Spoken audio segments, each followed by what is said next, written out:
Drones, embuscades, sabotage. Les forces armées canadiennes se penchent sur la façon dont le Canada pourrait riposter à une potentielle invasion américaine.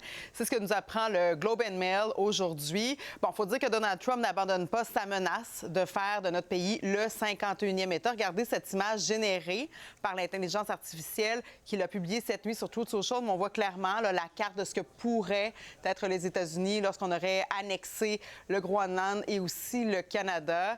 Visiblement, les autorités canadiennes commencent à prendre cette menace au sérieux. Et pour nous aider à voir plus clair là-dessus, Stéphane Roussel, professeur à l'École d'administration publique, l'ENAP, et spécialiste des questions de sécurité militaire. Bonsoir, M. Roussel. Bonsoir. Bon, d'emblée, on a l'impression que c'est vraiment surréel, là, se préparer à une possible invasion américaine. Mais à l'heure où on se parle, surréel peut-être, mais est-ce que c'est toujours impossible? Bien, impossible, il n'y a rien d'impossible là-dedans. C'est-à-dire que physiquement ou techniquement, ça peut se faire. Dans les faits, cependant, la rupture avec ce qu'on a connu, et là, on peut parler des 175 dernières années, en fait, depuis la fin de la guerre civile américaine, depuis la deuxième moitié du 19e siècle, cette crainte d'être envahi par les États-Unis semble avoir complètement disparu. D'imaginer des soldats américains qui patrouilleraient les rues de Montréal, c'est comme quelque chose d'impossible, mais Trump force quand même une réflexion là-dessus. Personnellement, je suis pas encore rendu là, j'y crois toujours pas, mais comme vous dites, c'est pas totalement impossible. Oui, et M. Carney qui disait aujourd'hui, il y a quand même un point de rupture. Mais maintenant, selon Globe and Mail et l'armée canadienne, si jamais les États-Unis envahissent le Canada, ça prendrait moins d'une semaine jusqu'à 2 jours. Est-ce qu'on pourrait réellement riposter? Probablement pas, et même ce serait encore une fois complètement étrange de voir des militaires qui sont habitués de travailler ensemble. En fait, Canadiens et Américains travaillent régulièrement ensemble depuis la Deuxième Guerre mondiale.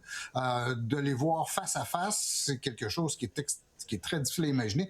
La plupart je pense qu'au Canada, on reconnaîtrait assez rapidement que une forme de résistance immédiate comme ça serait probablement vaine, qu'on serait mieux de se tourner vers des formes de résistance passive ou des formes de sabotage pour essayer de diminuer l'intérêt que les Américains pourraient avoir de s'emparer du territoire.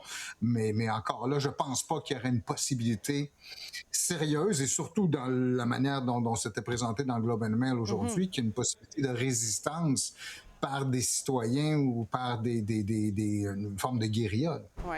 Bien, parlez-nous justement de ces tactiques, je dirais, peu conventionnelles, du moins pour le Canada.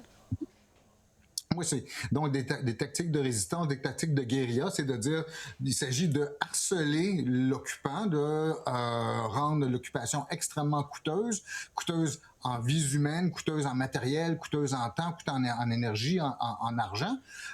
Donc, on le voit dans des sociétés qui sont envahies, mais aussi souvent des sociétés qui ont quand même un passé militaire qui demeure, qui fait partie de la culture, si vous voulez.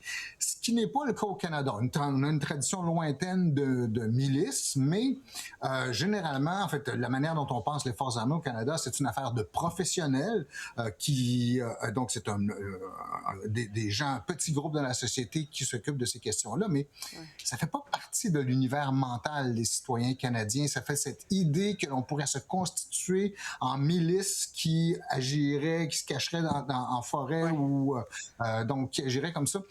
C'est assez difficile à imaginer parce que c'est tellement, encore une fois, en rupture avec la culture avec laquelle on est si familier. Et on espère qu'on n'aura pas à se rendre là. Mais merci beaucoup, Stéphane Roussel, spécialiste des questions de sécurité militaire. On aura certainement la chance de s'en reparler. Au plaisir. J'espère. Merci beaucoup de l'invitation. Au revoir. Au revoir.